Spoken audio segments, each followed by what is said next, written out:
Just finished rereading the Legends Star Wars book, Death Troopers. So I've been wanting to reread it for quite some time. In fact, earlier this year.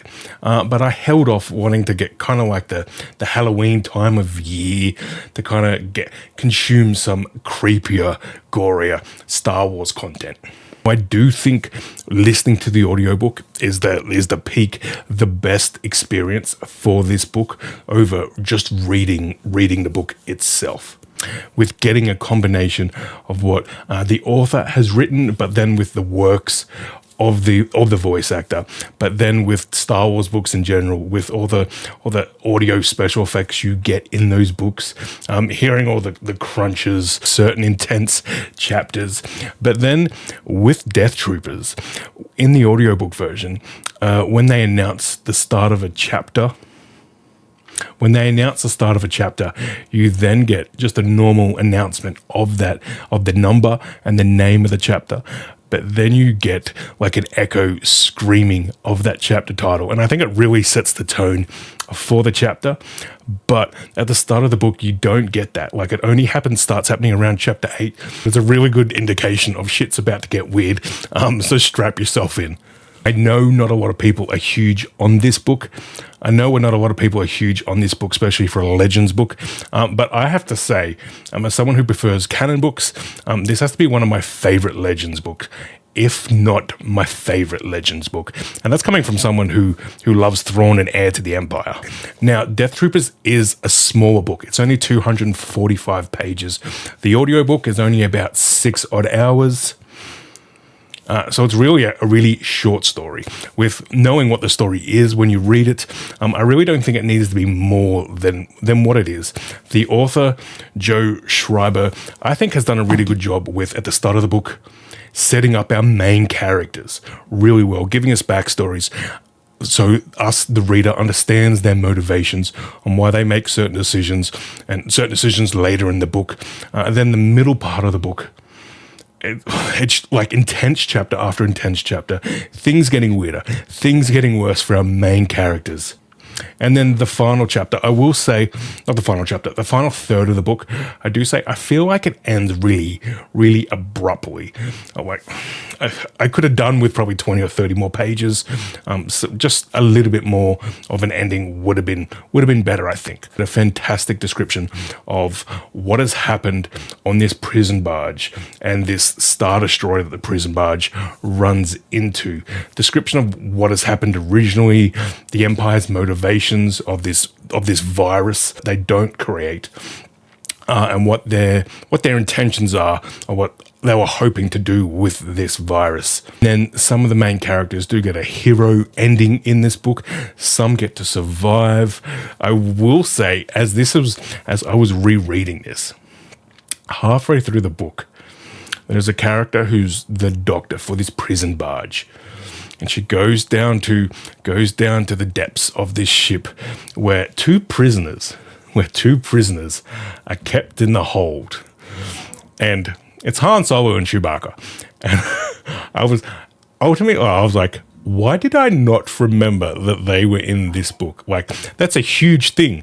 But I think it shows that, like, how much happens in this book so quickly that, like, yeah. Like that huge addition of Han Solo and Chewbacca, like, really didn't stick with me because there's so much that goes on. So main characters in this book, it's a prison captain, Jareth Sartorth, horrible human being. You get his backstory, his upbringing, understanding why he's a horrible human being, and didn't really get treated that much better as a child, so that's why he is the way he is. But as you get through this book, he understands he is not a role model. He's not fantastic, and ultimately makes one of the few correct decisions in his life towards the end of this book. Now, there are two teenagers on the prison barge, Kale and Trig. They were picked up from their home planet along with their father, because the Imperials thought they might have been with the rebellion. Never find out whether they are or not, but that's why they were picked up. Their father is actually tortured and dies from the prison guard captain Jorah prison. He is tortured and ultimately killed because Jorah loses his shit in the interrogation.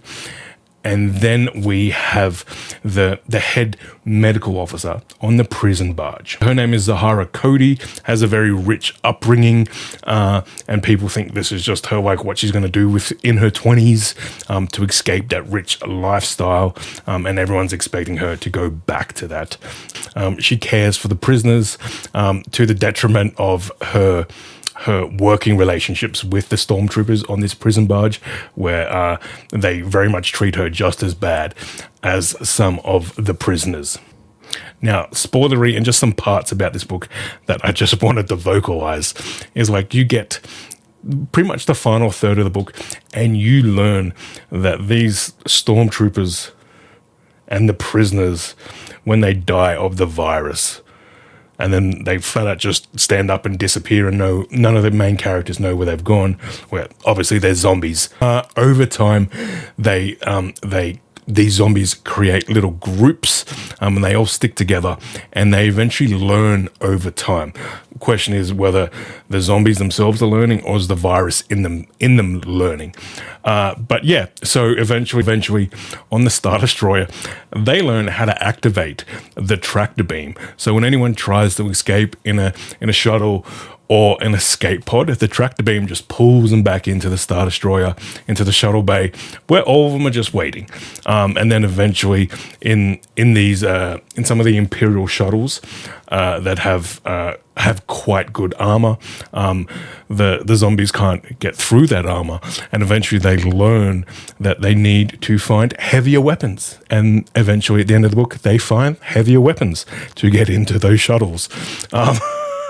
So it's not just run-of-the-mill zombies. They do learn, and they don't learn individually. They learn in massive groups, which is kind of terrifying. But end of the day, rating-wise, I would say, for me personally, I want to give this a 4 out of 5 stars. I have on my Goodreads account. I have a review on my Instagram account if you want to go watch that also, read that also.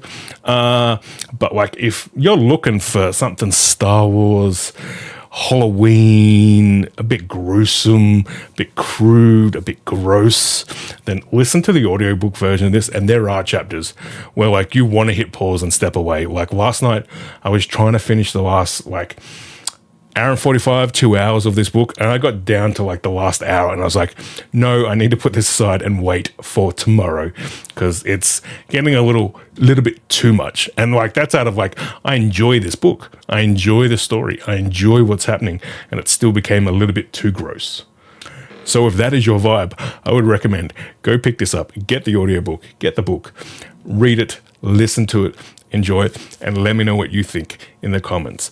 But that's going to be the video for today, guys. Just wanted to let you know that what I've been reading. Do you have are there any other Halloween-ish, spooky Star Wars books, comics that I should be trying to pick up this month to enjoy?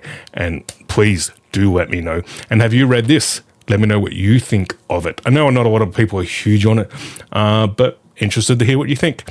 But as always, thank you for watching, and may the Force be with you.